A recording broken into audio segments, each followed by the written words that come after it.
Halo ashab, assalamualaikum, marhaban bikum. Kembali lagi ke channel aku, Mursyid in Story.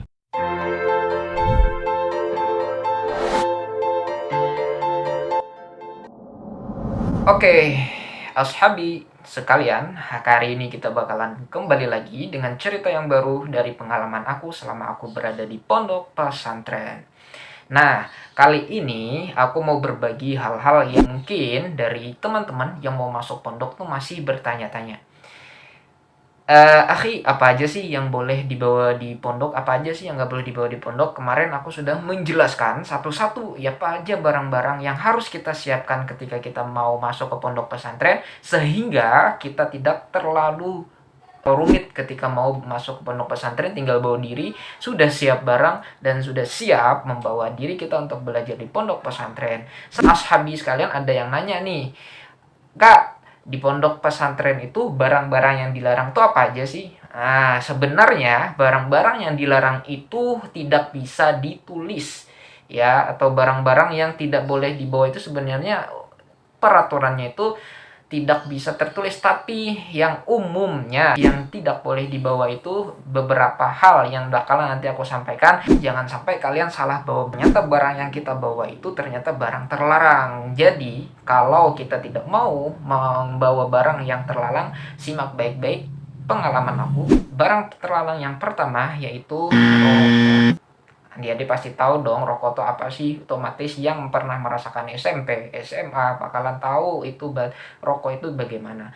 Nah, rokok itu sudah dilarang baik dari pondok pesantren atau di luar, pasti sudah ada larangan untuk merokok, apalagi usia dini. Kalau di luar negeri harga satu rokok itu kan dimahalkan sehingga anak-anak muda itu tidak bisa membeli rokok. Tapi di Indonesia diperjualbelikan bebas dengan harga yang terjangkau. Nah, untuk peraturan di pondok pesantren tidak boleh merokok. Ada beberapa pondok pesantren yang membolehkan rokok, ada juga yang tidak. Tapi lebih banyaknya dan lebih dominannya tidak memperbolehkan membawa rokok, apalagi merokok. Oke, ada barang yang kedua yang tidak boleh dibawa adalah obat-obat terlarang. Obat-obat terlarang yang biasanya mengkonsumsi barang-barang terlarang dibuat dari obat sehingga membuat pikiran kita terpengaruh, merasakan flyover is not even given or not being able to bring to the colleges, then that was harmful. Jadi kalau seumpama kita mau bawa obat-obatan yang emang itu harus dari receptionist from the doctor, jadi susah kalau seumpama kita membawa obat terlarang yang tidak sesuai dengan prosedural yang diterapkan oleh pondok pesantren. Oke, barang terlarang yang ketiga adalah membawa alat elektronik yang non feasibility to use in the colleges. Jadi kalau seumpama ada ashabi sekalian tuh mau bawa barang-barang elektronik yang seperti smartphone atau radio recorders or computer atau laptop, jadi itu semua barang-barang terlarang yang tidak boleh dibawa ke pondok pesantren. Karena di pondok pesantren sendiri sudah difasilitaskan kalau mau nelpon kita ada wartelnya sendiri, ada tempat nelponnya sendiri. Jadi banyak dari pondok pesantren itu sudah melarang barang-barang elektronik untuk dibawa karena mengganggu fokus kita untuk belajar. Apalagi yang penghafal Quran. Full 24 hours that was forbidden and banned to use all electronical. Jadi seumpama kalau misalkan kita tetap membawa elektronik, konsekuensinya elektronik tersebut bakalan disita. Hampir 1 tahun mungkin gak bakalan dibalikan lagi, atau elektronik tersebut bakalan dihancurkan di depan mata. Tergantung dari konsekuensi dari pondok tersebut. Nah, barang terlarang yang keempat itu adalah membawa majalah atau foto gambar yang tidak wajar. Nih, banyak nih dari teman-teman yang lulusan dari SMP atau misalkan lulusan dari SD yang dia hobinya mengkoleksi majalah-majalah atau foto-foto K-popers atau komik atau apa, sebenarnya itu dilarang di pondok pesantren. Apalagi yang kalian bawa itu adalah majalah-majalah yang mengandung unsur negatif, apalagi mengundang pornografi. Hal itu dilarang di pondok pesantren.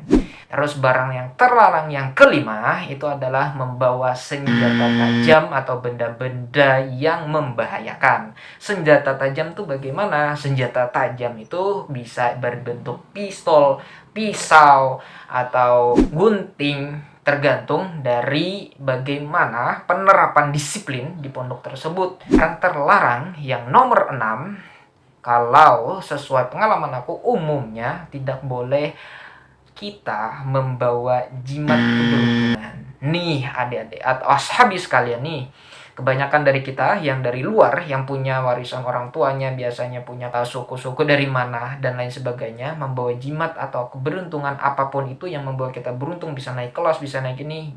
Don't believe it gitu. Jangan percaya dengan hal-hal tersebut, karena jimat itu sebenarnya tidak membawa kita keuntungan. Yang tetap kita harus konsistensi adalah tetap keyakinan kepada Allah Subhanahu wa taala. Ya benar? Oke, of course that was right. Jadi seumpama ada sahabi sekalian membawa jimat keberuntungan ke pondok pesantren, itu sangat-sangat dilarang, most banned ya. Jadi banyak teman-teman aku berbagi pengalaman aja. Banyak teman-teman aku yang membawa barang-barang terlarang tuh. Imbasnya nanti ke mereka karena jimat itu bakalan mendarah daging ke kita. Apa yang ada di jimat itu dia bakalan nyatu tuh ke kita. Jadi banyak yang kesurupan ketika baca Quran. Nah, itu imbasnya nanti penolakan dalam diri kita tidak bisa dipungkiri. Kalau kita mempunyai barang-barang terlarang tersebut, mending tidak usah dibawa ke pondok pesantren. Oke, barang terlarang yang terakhir, kalau umumnya adalah membawa celana atau baju atau pakaian yang tidak sesuai dengan alam pondok pesantren. Bagaimana sih? Kemarin aku sudah menjelaskan, celana yang tidak boleh itu adalah celana pensil, celana sobek-sobek, celana yang tidak sesuai dengan alam pendidikan pondok, dan tata tertib norma agama. Nah, terus baju yang tidak sesuai bagaimana? Otomatis baju yang ada tulisannya dangerous atau ada tulisannya stupid atau apa, yang nggak usah. Jadi biasanya kalau untuk celana yang diperbolehkan di pondok pesantren itu biasanya celana polosan, celana yang tidak membentuk lekuk kaki. Nah, gitu. Atau baju juga baju polos aja. Baju polos yang kayak aku pakai ini nggak ada tulisannya apa-apa. Jadi tidak mengundang unsur hara, unsur politik atau unsur ekonomis apapun itu. Jadi dari segi warna pun juga biasanya tidak boleh mencolok, biasanya tidak boleh terlalu provokatif gitu ya. Tidak mendukung partai manapun, tidak mendukung ini sebagainya. Oke ashabi jami'an, hari ini aku cukupkan saja konten aku tentang barang-barang terlarang yang emang tidak diperbolehkan dibawa di pondok pesantren. Jadi kalau seumpama ashabi sekalian mau tetap membawa barang tersebut, silahkan menerima konsekuensi dari pondok tersebut, sehingga kalian jangan terlalu sedih ketika barang tersebut emang benar-benar disita oleh pihak pondok pesantren. Barang-barang terlarang yang di luar dari yang aku sebutkan tadi tidak bisa kujelaskan lebih detail lagi, karena semua pondok punya konsekuensi barang-barang terlarang di umumnya. Dari tiap pondok tidak memperbolehkan barang-barang yang sudah aku sebutkan tadi. Pasti ada yang tidak diperbolehkan. Ashabi sekalian sudah wanti-wanti untuk siapkan diri untuk meninggalkan barang-barang haram tersebut dari segi kepercayaan diri kita untuk tetap bisa menuntut ilmu, fokus karena Allah Ta'ala. Oke, ashabi semuanya, hari ini aku cukupkan saja. Hari ini kita berbagi motivasi dengan kata-kata pergaulilah orang yang jujur dan menepati janji. Apa bahasa Arabnya? Jalis ahla sidqi wal wafa'i. Oke, teman-teman sekalian, jangan lupa untuk komen di bawah, subscribe, like, and share ke teman-teman sekalian yang membutuhkan informasi dari aku. Aku cukupkan sampai di sini saja. Terima kasih kalian telah mau menonton video aku. Terima kasih banyak. Assalamualaikum warahmatullahi wabarakatuh.